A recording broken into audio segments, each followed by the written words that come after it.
વડોદરામાં ચોમાસા પહેલા મળેલી છેલ્લી સામાન્ય સભા બની તોફાની। પાલિકામાં ચોમાસા પહેલા મળેલી છેલ્લી સામાન્ય સભામાં પ્રી મોન્સૂનની કામગીરી, વિશ્વામિત્રી પ્રોજેક્ટ, પાણી, ડ્રેનેજની સમસ્યાની ચર્ચા બાજુ પર મૂકીને કાઉન્સિલરો હોબાળામાં વ્યસ્ત જણાયા હતા। ક્લાઇમેટ રેસિલિયન્ટ સિટી એક્શન પ્લાનની દરખાસ્ત ચડાવવા મુદ્દે કોંગ્રેસે વાંધો ઉઠાવી આ પ્રક્રિયાને નાટક ગણાવતા ભાજપના કાઉન્સિલરોએ સભાને બાનમાં લઈ શબ્દ પાછા ખેંચવા માંગ કરી।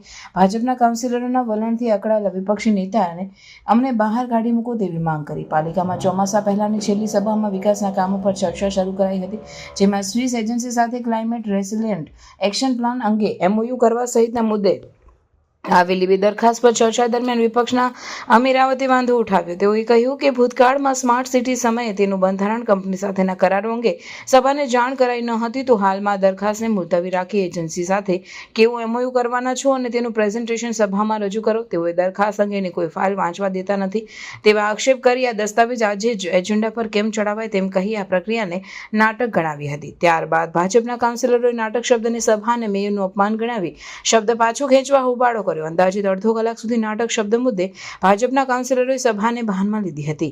બીજી તરફ મેયરે બંને દરખાસ્ત પર પોલ એન્ડ વોટથી દરખાસ્તે મંજૂર કરી હતી। સત્તા પક્ષના કાઉન્સિલરોના વર્તનથી અકળાયેલ વિપક્ષના નેતા ચંદ્રકાંત શ્રીવાસ્તવે અમને બહાર કાઢી મૂકો તેમ કહી નારાજગી ઠાલવી હતી।